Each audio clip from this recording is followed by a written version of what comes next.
Pasos Gatunos. Nos encanta recorrer nuestro territorio, conocer y aventurarnos entre las montañas, en ese andar descubrir lugares e historias fantásticas que merecen ser conocidas. Una gran periodista nos abrió las puertas de su hogar para compartir parte de su historia. Cuenta con una extensa trayectoria en medios internacionales. Ha realizado investigaciones que la han hecho merecedora de varios reconocimientos. Con ustedes, Constanza Vieira Quijano. Bueno, empezando entre Pasos Gatunos, tenemos el honor y la dicha, la verdad, activar entre Pasos Gatunos con un personaje de tal relevancia en el país. Tan lindo todo. Todo lo que queremos acá en San Francisco. Ay, tan bella. Pues, Constanza Vieira, bienvenida a Entre Pasos Gatunos. En verdad es un honor para todos nosotros tenerte acá. Todos estamos nerviosos porque yo creo que esta es la primera entrevista del año y una de las más complicadas, creeríamos nosotros. Puede ser, sí. Es que sí, entrevistar a una periodista es complejo. Sobre todo porque los periodistas no sabemos nada. Entonces, no es que se pueda uno centrar en un tema. Bueno, No. punto. Pero yo creo que sí nos podrías responder una pregunta para ya darle apertura a esta entrevista y es, Constanza Vieira, ¿quién eres tú? Yo soy una periodista colombiana que ha trabajado toda su vida para la prensa internacional. En mi vida familiar y mi vida privada, pues hacen un espacio grandísimo, pero no sé si vamos a llegar a eso. Vamos a tocar temas por ahí varios. Sí, pero genial. Hija de Gilberto Vieira, en esos años, hace muchos años atrás, ¿qué era ser hija de un personaje de tal relevancia? Muchos años atrás. Bueno, ¿qué era? ¿Qué era? Bueno, básicamente yo nací en un hogar completamente distinto a todos. Em, los, los que me rodeaban, pues uno quiere mucho a sus compañeros de colegio y a sus compañeras de colegio y uno los sigue queriendo toda la vida. Y también son los que más lo conocen a uno. Em, entonces a mí me pasaba que en el colegio, mm, cuando la Asociación de Padres de Familia del Colegio Andino, donde yo estudiaba, estaba tratando de promover que prohibieran la lectura de Cien años de soledad de García Márquez. Mi papá ya me la había leído por las noches antes de dormir.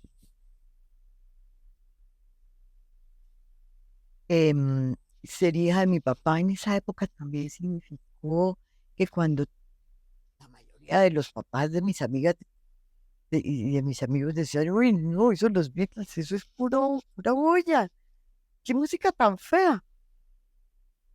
Mi papá llegaba a la casa por la noche con el disco que había salido, el día que salía en Colombia el disco de los Beatles. Mi papá llegaba con el disco bajo el brazo a la casa y se sentaba conmigo en ese sofá que todavía tengo, am, a oír todo el disco y a traducirme las letras, porque yo en esa época no todavía no hablaba inglés y entre otras cosas aprendí inglés para poder entender las canciones de los Beatles. Y mi papá decía, no, pues es que eh, los Beatles son unos revolucionarios. Y por eso siempre llevaba los discos de los Beatles a la casa y se sentaba conmigo a oír una canción desde la primera hasta la última. Significaba eso, significaba ser consciente de lo que estaba pasando a mi alrededor, de los ataques que recibía mi padre. Significó que mi madre era la que mantenía la casa. Mi papá prácticamente no ganaba nada. Cuando fue congresista, él había sido congresista en los años 30, pero lo que me tocó a mí después del Frente Nacional, entonces él todos los meses de enero firmaba un permiso para el pagador del Congreso para que el secretario de Finanzas del partido, que era Rosa Osorio, pudiera cobrar todos los meses su cheque parlamentario y ellos se repartían el dinero en lo que se necesitaba, sus propios salarios de muchas personas, y a mi papá le asignaban un salario mínimo. Con eso quiero decir que mi padre no hubiera alcanzado nunca a hacer lo que fue sin mi mamá. Ok. Mi mamá era una políglota, nacida en Cajicá, y mi abuelo fue diplomático. Eso los llevó bueno, era periodista también.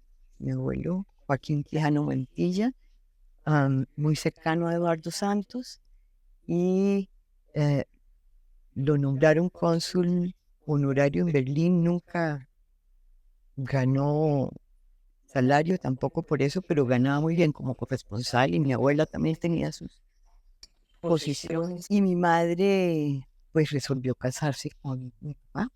Ella le propuso matrimonio, brava, porque cuando mataron a Jorge Eliezer Gaitán, acusaron a los comunistas de haber matado a Gaitán, y entonces am, a mi mamá, que vivía en ese entonces en Medellín, la pusieron presa,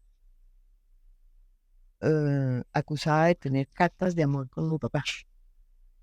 Entonces la tuvieron, a mi papá lo desaparecieron como una semana, se armó un escándalo, porque si ustedes recuerdan, cuando el 9 de abril estábamos en la conferencia panamericana que fundó la OEA realmente en Bogotá, y estalla el Bogotazo. Entonces había muchos periodistas internacionales acá, y fue gracias a esos periodistas que aparecieron los dirigentes del partido que llevaban una semana desaparecidos, incluyendo a mi papá. Entonces a mi mamá la sueltan como a los 2 meses y medio de la cárcel del Buen Pastor en Medellín, donde también hay muchas anécdotas, y ella se va a Bogotá, mm, bastante enfurecida, me imagino, Un poco. y le dice a mi papá, bueno, casémonos. ¿Cómo así? Pero es que mira, es que yo no tengo cómo mantener una familia, es que yo veo por mi mamá. ¿Y yo acaso le estoy diciendo a usted que me mantenga? Yo le estoy proponiendo a usted que nos casemos, que es otra cosa. Esa fue mi familia, así como A regañadientes. a pedazos muy, muy... ¿Y crees que esas situaciones que se presentaron dieron para que tú te metieras en el periodismo? Bueno, entonces mi mamá era hija de periodista. Mi papá era periodista, fue en varias ocasiones director de periódicos, escribía todos los días, necesariamente firmado. Mi tía, María Javiera, la poeta, que se quedó era periodista también.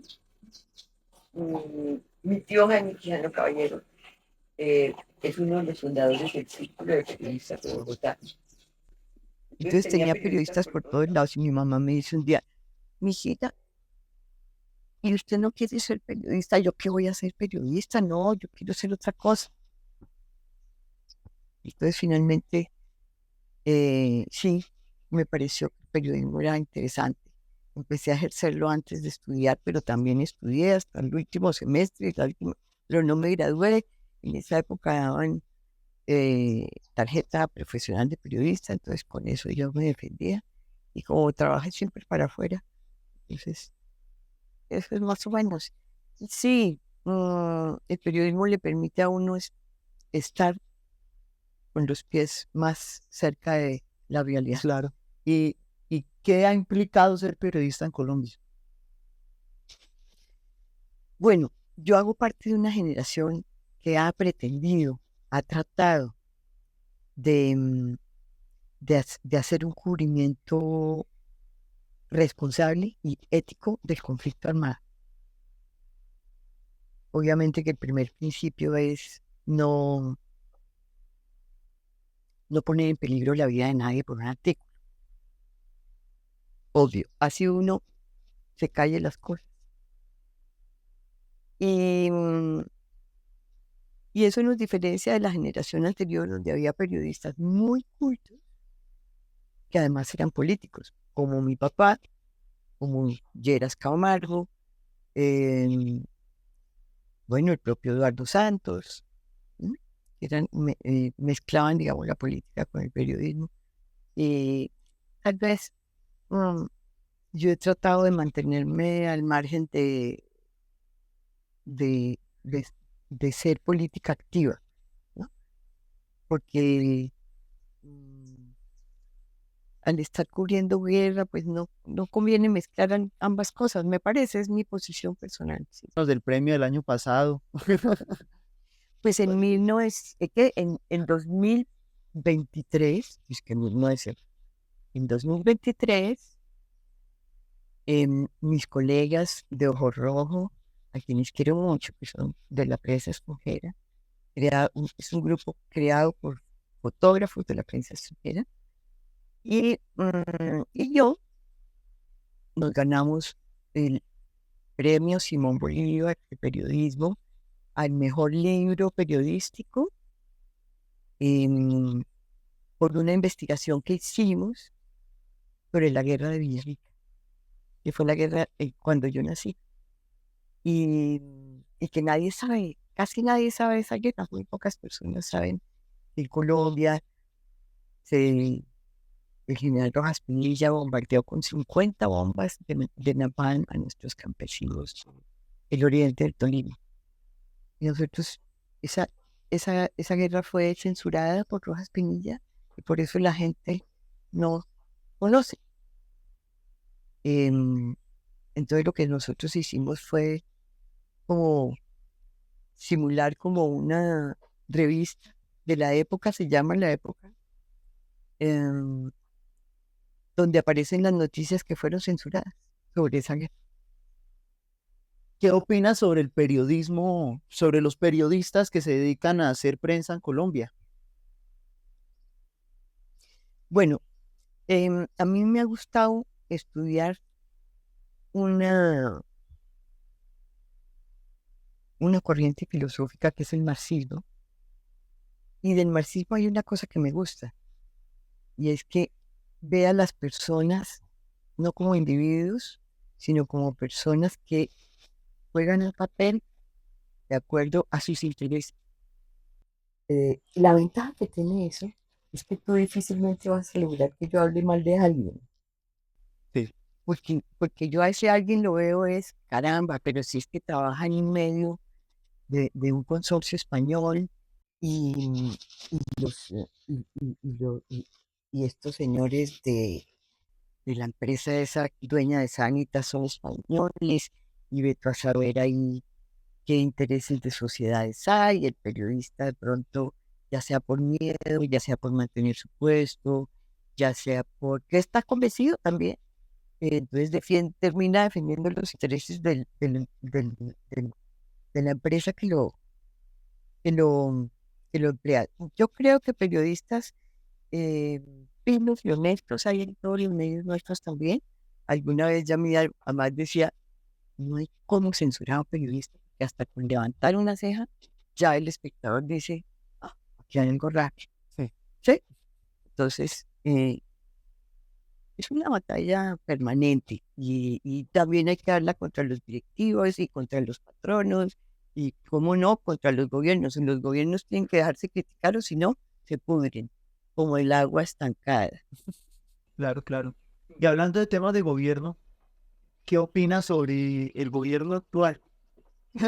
Vaya, me encanta. Todas las situaciones que han venido No, a mí pasando. me fascina lo que está haciendo Pedro. Todo. Quiero advertir que yo nunca estoy a la moda, ni en lo que me pongo, ni en lo que pienso. Entonces, y me siento muy a gusto de decir que este gobierno me encanta, que Claro, problemas, por favor, todos los que quieran. Mire,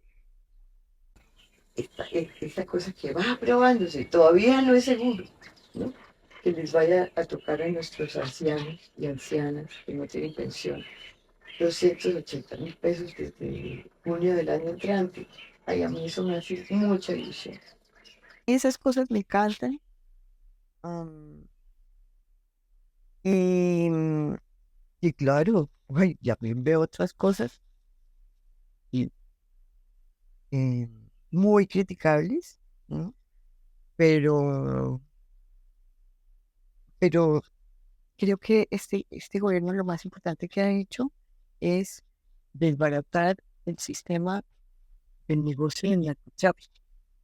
Am, Eso ha generado una situación de pobreza y casi de hambruna en regiones como el Caguán, ah, como Catatumbo, am, y tal vez en otras, pero sé de esas dos.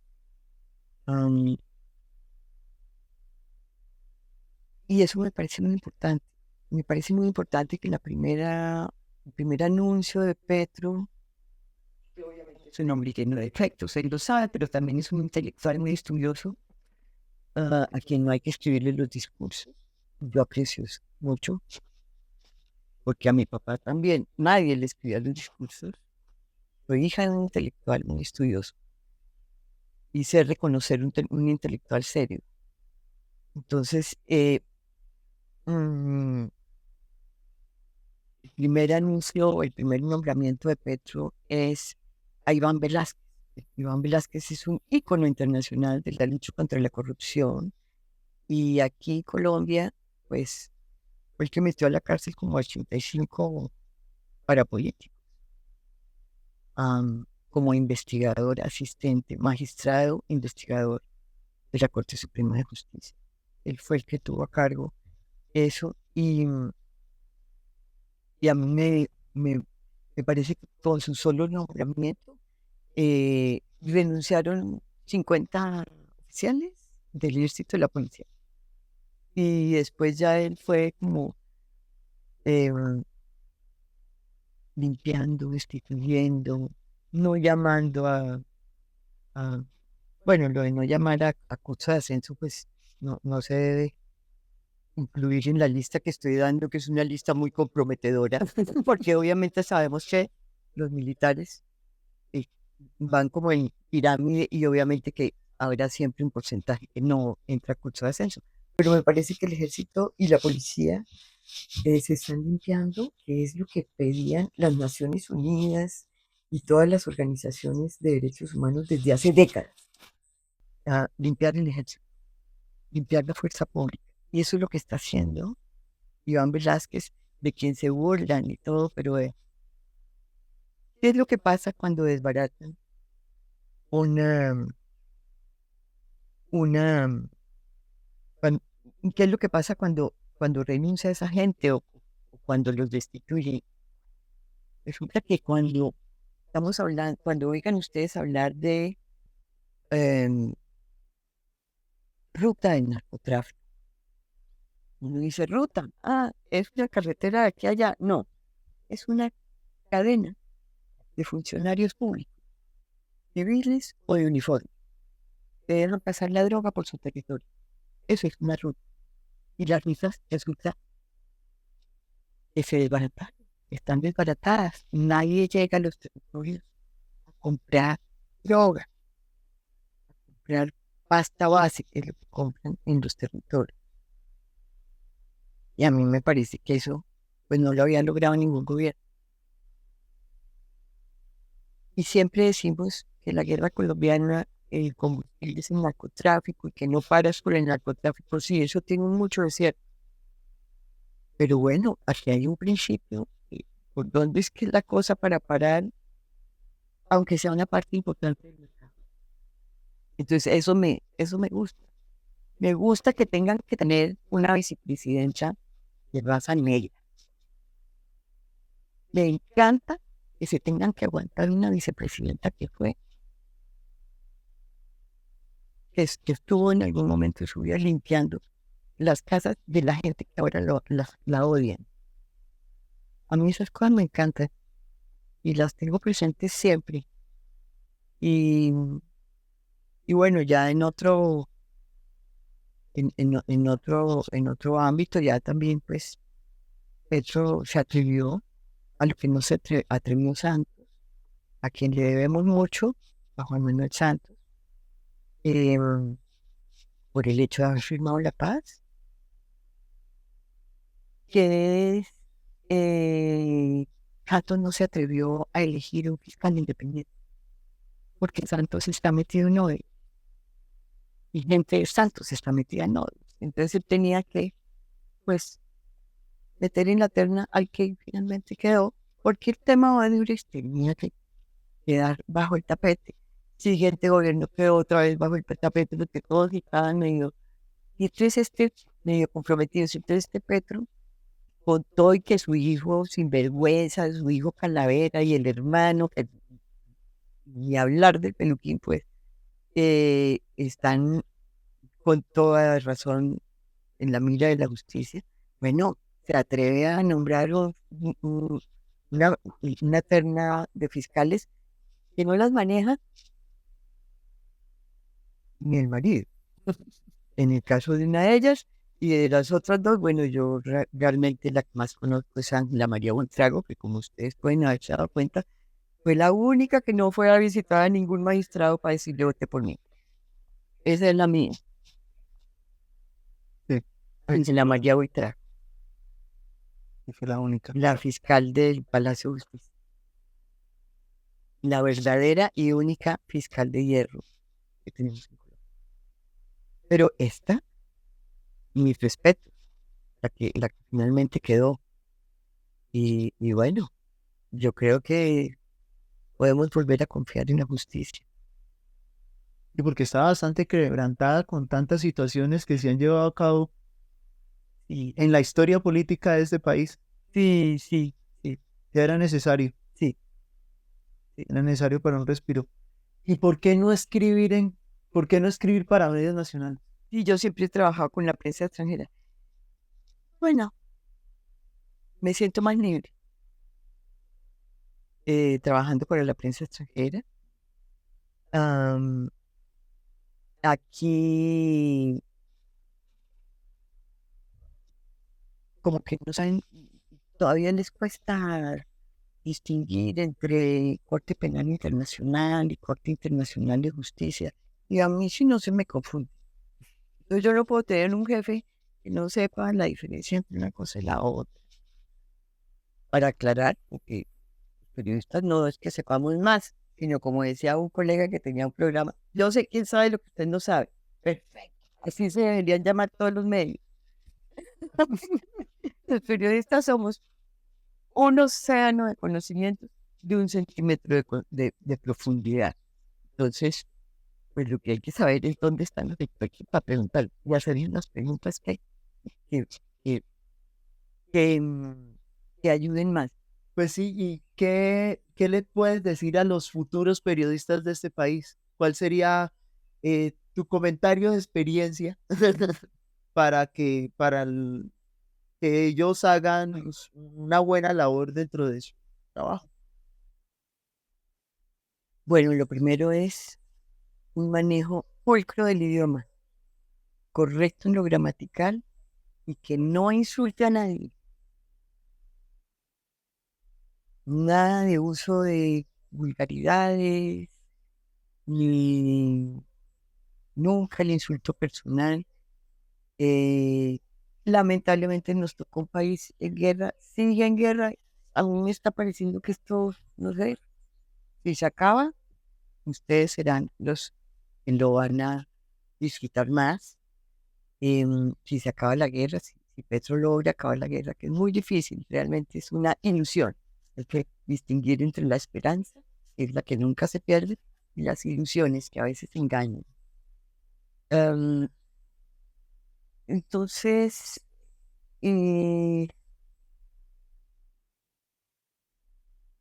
el que quiera cubrir guerra, la que quiera cubrir guerra, ¿sí? tiene que leerse el derecho internacional humanitario, eso no es muy largo, va a la Cruz Roja Internacional, que son muy queridos, y, y pregunta por la brochure y se lo lee.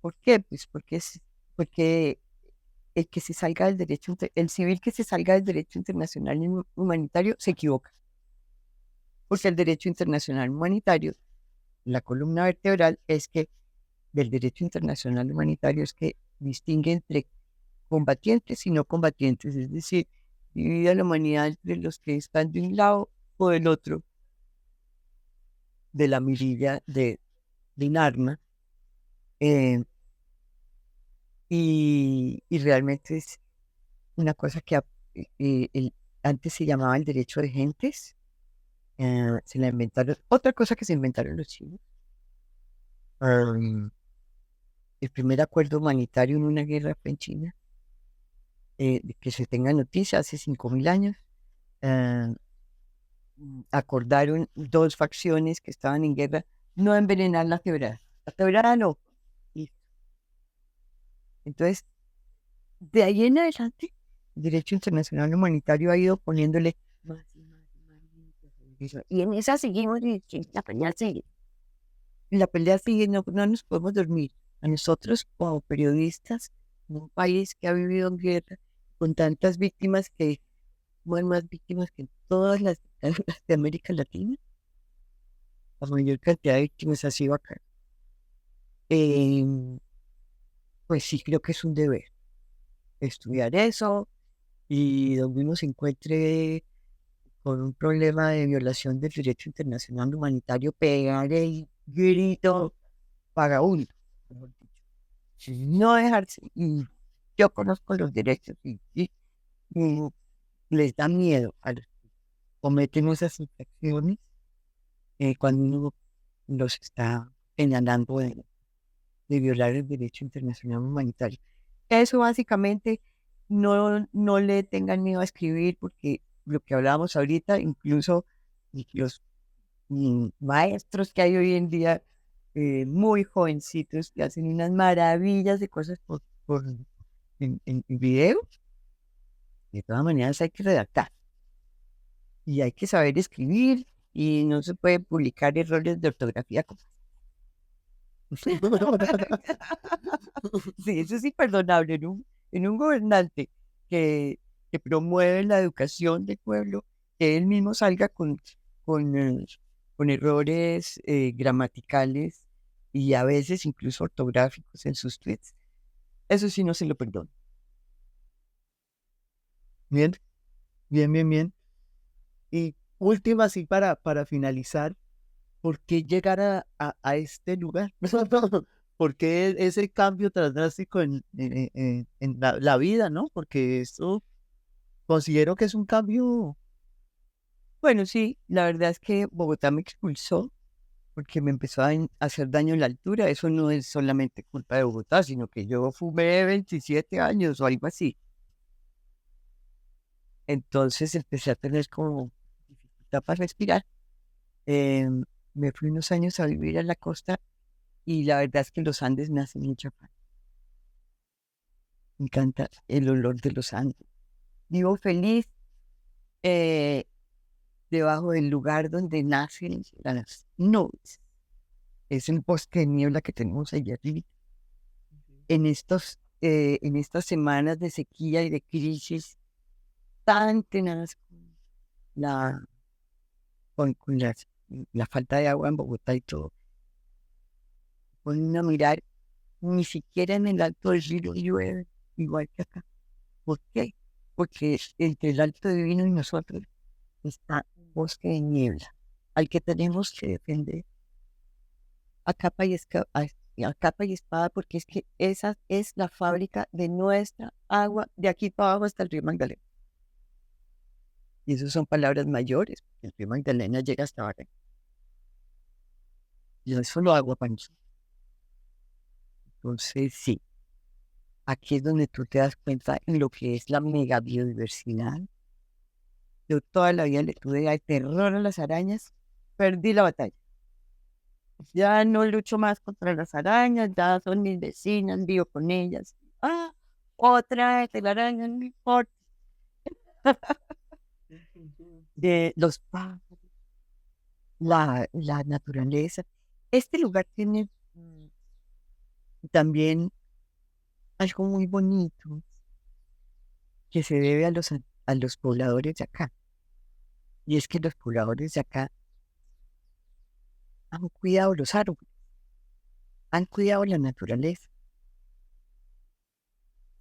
Por eso es que se mantiene.